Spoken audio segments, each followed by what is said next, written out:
Assalamu alaikum wa rahmatullahi wa barakatuh.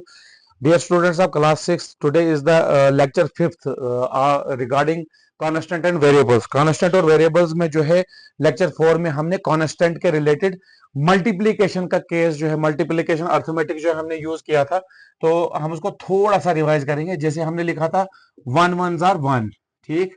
इसी तरीके से 1 2s are 2, इसी तरीके से 2 3s are 6, ठीक। तो ये तो बिल्कुल सिंपल वे से है कि आपको टेबल्स याद है तो आप उसको मल्टीप्लाई कर रहे हो। लेकिन बात कहां पे आ रही थी? बात आ रही थी कि अगर जहां पे माइनस की साइन आएगा, जैसे 2 इंटू -3, तो इसका आंसर क्या आएगा? -3 इंटू 2, इसका आंसर क्या आएगा? -3 इंटू -2, इसका आंसर क्या आएगा? तो हमने ये चीज सीखी थी कि कांस्टेंट के केस में जब हम मल्टीप्लीकेशन करते हैं और वहां पे अगर माइनस की टर्म्स आती हैं, तो उससे जब हम एडिशन और सब्ट्रैक्शन करते थे, तो एडिशन और सब्ट्रैक्शन और मल्टीप्लीकेशन के बीच में यह फर्क रहता है कि एडिशन और सब्ट्रैक्शन के केस में हम देखते थे कि बड़े नंबर के साथ कौन सा साइन है तो वो आंसर पे इफेक्ट करता था। लेकिन मल्टीप्लीकेशन के केस में जो है आपने ऐसी चीज बिल्कुल भी नहीं करनी है। आपने सिंपल पहले प्रोडक्ट करना है। 2 3s are 6, 2 की वैल्यू जो है 2 के लेफ्ट पे प्लस है और 3 के लेफ्ट पे माइनस है, प्लस माइनस इज माइनस। यहां पे ये चीज नहीं देखी जाती है कि कौन सी वैल्यू जो है वो बड़ी है और कौन सी छोटी है। इसी तरीके से 3 2s are 6, 3 2s are 6, यहां पे आपके पास माइनस है, प्लस है, माइनस प्लस इज माइनस। अब देखिए यहां पे 3 2s are 6, 3 2s are 6, minus minus is plus, minus minus is plus. हालांकि अगर हम इसी क्वेश्चन को ऐसे करेंगे -3 -2, -3 -2, और यहां पे ध्यान रखिए -3 -2, इन दोनों के बीच में टर्म्स जो है वो साइन कौन सा यूज हुआ है? माइनस का यूज हुआ है। तो this is minus minus is plus, 3 + 2 is 5। लेकिन दोनों माइनस है तो आपके पास आंसर जो है माइनस में रहेगा। लेकिन मल्टीप्लीकेशन के केस में क्या हो रहा है? आपके पास दोनों टर्म्स जो है, दोनों नंबर्स जो है वो माइनस दिए गए हैं। -3 इंटू -2, -3 इंटू -2। तो आप क्या करेंगे? आप सबसे पहले प्रोडक्ट करेंगे। 3 2s are 6, 3 2s are 6, तो माइनस माइनस जो है वो क्या हो जाता है? प्लस हो जाता है। यानी आपके पास जो इस प्रोडक्ट का आंसर है वो किस में आता है? प्लस में आता है। तो ये हमने थोड़ा जनरल व्यू लिया जो हमने लेक्चर 4 में पढ़ा था कांस्टेंट के रिलेटेड। तो ये एक बिल्कुल एक बेसिक रूल है इसमें। अगर हम वेरिएबल्स लेते हैं, क्या लेते हैं? वेरिएबल्स लेते हैं। तो वेरिएबल्स को कैसे सॉल्व करना है? वेरिएबल्स को कैसे सॉल्व करना है?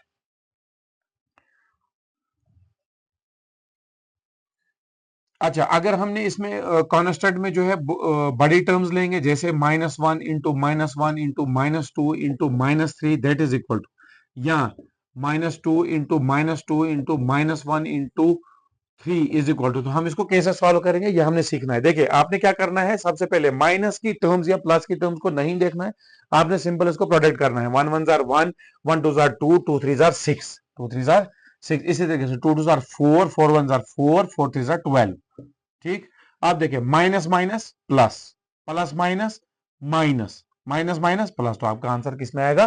प्लस में आएगा। यहां पे minus minus plus, plus minus minus, minus plus, this is minus. क्यों? क्योंकि यहां पे 3 के लेफ्ट में कोई भी साइन नहीं है, तो अंडरस्टूड है कि ये जो है प्लस होगा, ये जो है प्लस होगा। तो ये कुछ एग्जांपल्स थी जो मैंने आपके सामने पेश की। तो मुझे उम्मीद है कि जो भी स्टूडेंट्स इसको देखेगा और इसको रफ कॉपी पे लिख के इसको सॉल्व करने की कोशिश करेगा, तो उसका सारा कंफ्यूजन क्लियर होगा। और मल्टीप्लीकेशन के केस में खासकर जब माइनस और प्लस का साइन आता है तो उस पर कोई भी कंफ्यूजन नहीं होगा। अब हम वेरिएबल्स की बात करेंगे। देखिए जी, वेरिएबल्स, वेरिएबल्स में आपके पास सिंपल है। आपके पास पहला टर्म है, that is x, that is x into x, x into x. तो हम इसको कैसे सॉल्व करेंगे? तो बच्चों ने ये इसमें सबसे पहला एक इंपॉर्टेंट रूल जो है वो याद रखना है। In case of multiplication, multiplication के केस में जब प्रोडक्ट आता है यानी मल्टीप्लाई होता है, in case of multiplication when basis are same, basis मतलब कि जिसपे क्वेश्चन की बुनियाद हो, जिसपे क्वेश्चन की बुनियाद हो। अब जब हम क्वेश्चन यहां पे देख रहे हैं तो हमारी बुनियाद क्या नजर आ रही है? यहाँ पे एक्स है और यहाँ पे भी क्या है? एक्स है। तो in case of multiplication when basis are same, when basis are same, powers get added. तो पावर्स उसमें क्या हो जाती है? ऐड हो जाती है। तो आपके पास जो पहला एक सिंप्लीफाइड हमने यहाँ पे फ्रेमवर्क आपके सामने रखा है, that is x into x. तो हम इसको कैसे सॉल्व करेंगे? हम इसको लिखेंगे इन case of multiplication, in case of multiplication when bases are same, when bases are same, powers get added, powers get added। तो हम इसको क्या करते हैं, पावर्स को ऐड करते हैं। तो x इंटू एक्स, तो x की पावर क्या है 1, x की पावर क्या है 1, क्योंकि x की पावर जो है कोई भी दी नहीं गई है, तो ये अंडरस्टूड बात होती है। जहां पे कोई भी पावर नहीं होती वहां पे पावर हमेशा 1 होती है। x की पावर 1 इंटू एक्स की पावर 1, तो क्या बनेगा, when bases are same powers get added, 1 plus 1, तो ये क्या आएगा आपके पास x raise to the power 2, या हम इसको कह सकते हैं x स्क्वायर। तो हम इस पे जो है कुछ एग्जांपल्स करेंगे, जैसे अगर आपके पास आता है x 2 इंटू एक्स 3, यानी x की पावर 2 इंटू एक्स की पावर 3, तो in case of multiplication, multiplication है, प्लस आपके पास यहाँ पे नहीं है, यहाँ पे माइनस नहीं है, बल्कि आपके पास डायरेक्ट क्या है, multiplication. In case of multiplication when basis are same powers get added, तो क्या होगा, x पहली पावर 2 है, दूसरी पावर 3 है, दैट इज x 2 प्लस 3 कितना हो गया जी आपके पास, x raise power 5। This is first.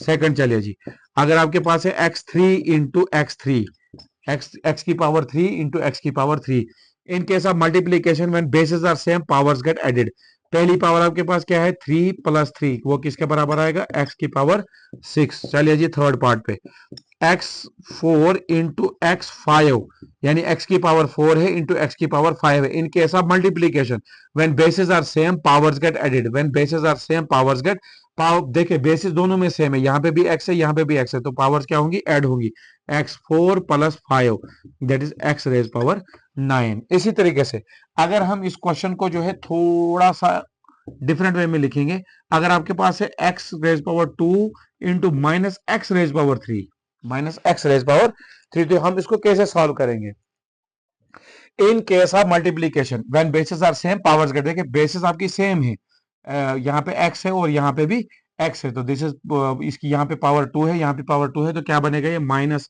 X raise to the power 5, क्योंकि यहाँ पे x का जो वैल्यू है दैट इज प्लस, और यहाँ पे x का वैल्यू है minus, plus minus is minus, बिल्कुल हूबहू जिस तरीके से हमने कांस्टेंट में किया था, वहां पे जब हमारे पास दो टर्म्स आई थी और दो टर्म्स में हमारे पास एक टर्म प्लस और माइनस था, प्लस माइनस जो है वो माइनस हुआ। ये ऐसी चीज नहीं देखी गई कि किसकी पावर ज्यादा है या किसकी वैल्यू ज्यादा है। मल्टीप्लीकेशन के केस में आपके पास अगर दोनों प्लस होंगे तो प्लस आएगा, अगर प्लस माइनस होगा तो माइनस आएगा, माइनस प्लस होगा तो माइनस आएगा, माइनस माइनस होगा तो प्लस आएगा। इसी तरीके से अगर आपके पास दिया है minus x raise power 2 into minus x raise power 3, तो हम इसको कैसे सॉल्व करेंगे, ध्यान रखें। देखिए in case of multiplication when basis are same, आपके पास बेसिस सेम है, यहाँ पे भी x है यहाँ पे भी x है, पावर्स गेट एडेड, पावर्स आपकी क्या हो जाएंगी, ऐड हो जाएंगी, तो हम इसको लिखेंगे ऐसे x 2 प्लस 3 जो है वो कितना हो गया 5, यहाँ पे x का वैल्यू जो है माइनस है, यहाँ पे x का वैल्यू माइनस है, माइनस माइनस आपके पास प्लस हो गया, तो यहाँ पे आ गया x रेज पावर 5। तो इसी तरीके से अगर हम क्वेश्चन को इस तरीके से फ्रेम आउट करेंगे, x into x raise power 2 into x raise power 3, तो हम इसको कैसे सॉल्व करेंगे, ध्यान रखें। तीनों में देखिए, तीनों आपके पास अगर टर्म्स हम मानेंगे, देखिए this is x square, this is x cube. In case of multiplication, यहाँ पे भी मल्टीप्लीकेशन है, मल्टीप्लीकेशन यानी हम ये रूल लगा सकते हैं, in case of multiplication when basis are same powers get added. तो यहाँ ध्यान रखिए, एक्स की पावर जो है वो क्या है 1 है, यहाँ पे एक्स की पावर क्या है 2 है, और यहाँ पे एक्स की पावर क्या है 3 है, ठीक। In case of multiplication when basis are same powers get added, तो हम इसको कैसे लिखेंगे, x यहाँ पे पावर इसकी क्या है 1 plus 2 plus 3, that is 1 plus 2 कितना हो गया 3, 3 प्लस 3 कितना हो गया 6, x की पावर हमारे पास जो है वो क्या मिलेगी, x की पावर जो है वो 6 मिलेगी, ठीक। तो वेरिएबल्स के केस में आपने क्या करना है कि अगर आपके पास वेरिएबल्स जो है वो सेम आते हैं मल्टीप्लीकेशन के केस में, तो उनकी पावर्स को क्या किया जाता है, हमेशा ऐड किया जाता है, हमेशा ऐड किया जाता है। तो इसमें हम और भी कॉम्प्लेक्स थोड़ी एग्जांपल्स आगे करेंगे, लेकिन इससे पहले ये चीज भी सीखना बहुत जरूरी है कि अगर आपके पास क्वेश्चन जो है वो इस तरीके से आए, x into y, x into y, यानी दो वेरिएबल्स हैं आपके पास, this is x and this is y। In case of multiplication when basis are same, when basis are same, यहाँ पे बेसिस सेम नहीं है। क्यों? क्योंकि इसकी बेस जो है वो क्या है, x है, और इसकी बेस जो है वो क्या है, y। इसकी पावर 1 है, इसकी पावर 1 है, बीच में मल्टीप्लीकेशन है, इनके साथ मल्टीप्लीकेशन में basis of same powers get added, वो यहाँ पे अप्लाई नहीं हो रहा है। तो आपके पास आंसर जो है वो किस तरीके से लिखा जाएगा, दिस इज एक्स वाई। इसी तरीके से अगर आपके पास होगा x into y into z, तो हम इसको कैसे लिखेंगे, ध्यान रखें, x into y into z, यह बनेगा आपके पास एक्स वाई जेड। क्यों? क्योंकि देखिए इसकी पावर 1 1 1, लेकिन बेसिस बिल्कुल डिफरेंट है, this is x, this is y, this is z। इसी तरीके से आपके पास x square into y square into z square लिखा होगा, ठीक। अब देखिए हम यहां पे देखेंगे पावर सबकी सेम है, पावर सबकी सेम है, लेकिन बेसिस सबकी डिफरेंट है। यहाँ पे x है, यहाँ पे y है, और यहाँ पे z है। तो हमने इसको मल्टीप्लाई करने की कोशिश की कि हमारे पास जो है एक सिंप्लीफाइड वे में आंसर आ जाए, लेकिन in case of multiplication when basis are same powers get added जो है यहाँ पे अप्लाई नहीं हो रहा है। तो हम इसको पहली वैल्यू क्या लिखेंगे, दिस एक्स स्क्वायर, दूसरी वैल्यू क्या आएगा, वाई स्क्वायर, तीसरी वैल्यू क्या आएगा, जेड स्क्वायर। अगर हम इसको ऐसे लिखेंगे, x cube into x square into y square into z square, तो हम इसको कैसे सॉल्व करेंगे, ध्यान रखें। सबसे पहली बात यह है कि जितने भी हमारे पास वेरिएबल्स दिए हैं उनके बीच में जो ऑपरेशन है वो मल्टीप्लीकेशन का है। दूसरी बात, हमारे पास यहाँ पे कुछ वेरिएबल्स हैं जिनकी बेसिस सेम है, जैसे यहाँ पे एक्स की बेस सेम है, एक्स की बेस सेम है, y की बेस सेम है, y की बेस सेम है, z सेम है, और z सेम है। तो हमने क्या किया, in case of multiplication when basis are same powers get added, तो आपके पास जो है दो टर्म्स आती हैं, दैट इज x और इंटू एक्स, यानी दोनों की बेस सेम है, पावर्स गेट एडेड। 3 + 2 कितना आएगा, 5, x raise power 5 into y square, y की पावर 1 है, 1 + 2 कितना हो गया, 3 इंटू जेड स्क्वायर, यानी z की पावर 1 है, 1 + 2 कितना हो गया, 3। तो हम इसको सिंप्लीफाइड वे में अब कैसे लिख सकते हैं, क्योंकि यहाँ पे x है, यहाँ पे y है, यहाँ पे z है, तो ये बेसिस जो है वो बिल्कुल डिफरेंट है। तो इसका आंसर आएगा x5 y3 और z cube is the answer of the given question, ठीक है।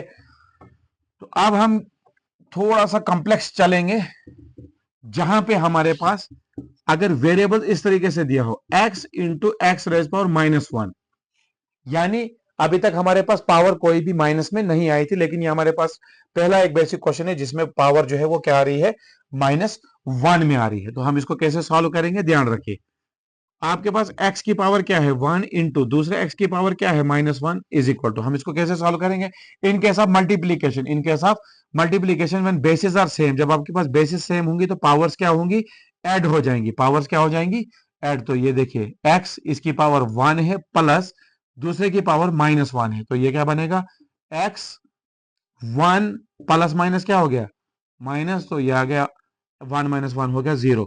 तो उसका मतलब हुआ एनीथिंग या any variable raise to the power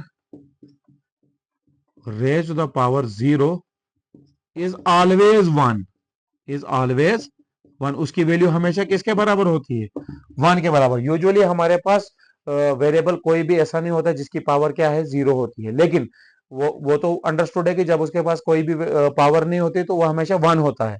लेकिन जब आपके पास पर्टिकुलरली दिया हो कोई ऐसा वेरिएबल जिसकी पावर 0 होती है, तो जब भी उसकी पावर 0 होती है तो उसका वैल्यू जो है हमेशा 1 के बराबर आता है, किसके बराबर, 1 के बराबर। या आप इसको इस तरीके से भी सॉल्व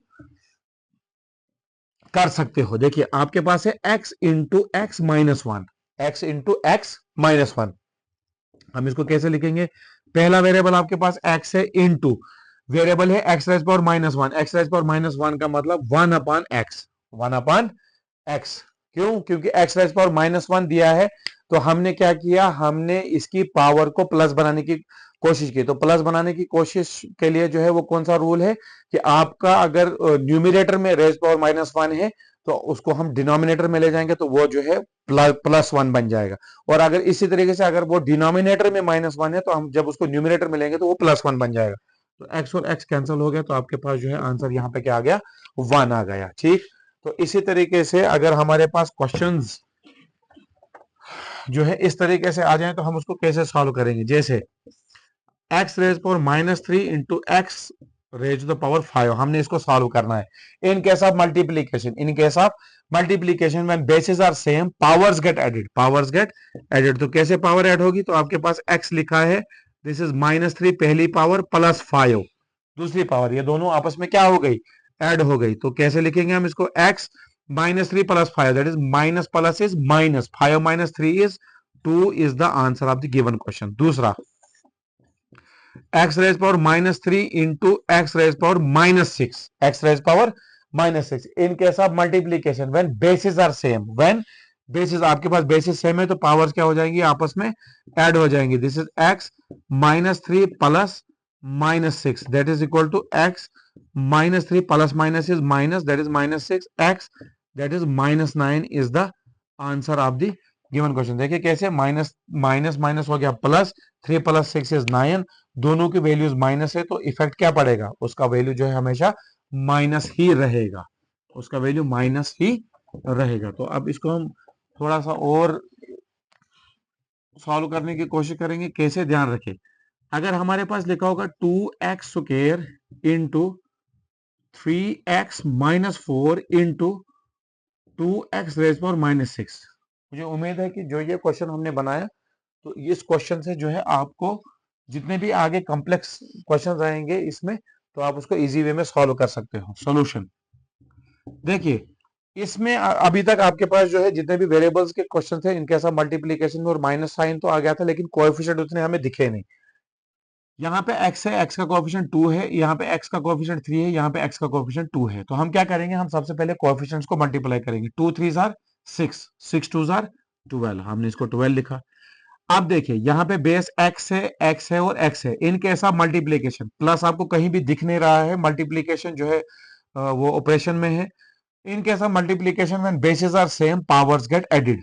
तो हम इसमें क्या करेंगे, हम इसमें x हमने बेस लिख दी, तो आपके पास जो पहली पावर है दैट इज 2 प्लस -4 प्लस -6, तो हमने इसको 12 लिखा। x 2 plus minus is -4 plus minus is -6, 12x, ध्यान रखिए 2 माइनस 4, 2 माइनस 4, 2 के लेफ्ट पे प्लस है और 4 के लेफ्ट पे माइनस है, plus minus is minus, 4 minus 2 is 2, दोनों में से बड़ा 4 है, 4 के साथ माइनस है तो यह आ गया -2 -6, 12x, this is -2 minus minus हो गया प्लस, 2 प्लस 6 इज 8, तो यहाँ पे आएगा -8।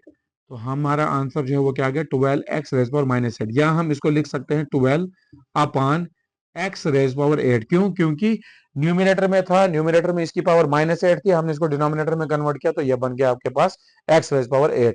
तो ये कुछ क्वेश्चन बेसिक्स थे कॉन्स्टेंट और वेरिएबल्स के रिलेटेड इस लेक्चर में।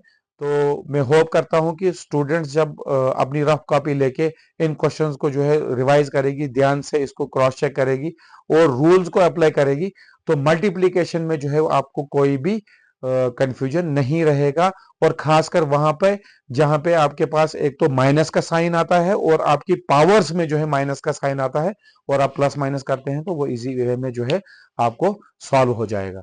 Thank you. आज की वीडियो में जो है इतना ही। तो नेक्स्ट लेक्चर में जो है आपको इंशाल्लाह इसमें और क्वेश्चंस कराए जाएंगे और एग्जांपल्स कराई जाएंगी, जिसमें जितने भी हमने इसमें कांस्टेंट और वेरिएबल्स में जो है अर्थमेटिक्स के रिलेटेड जितने भी हमने बेसिक रूल्स सीखे हैं, हम उसको अप्लाई करने की कोशिश करेंगे और अपने आप को कॉन्फिडेंस, अपने आप के अंदर जो है वो कॉन्फिडेंस को डेवलप कर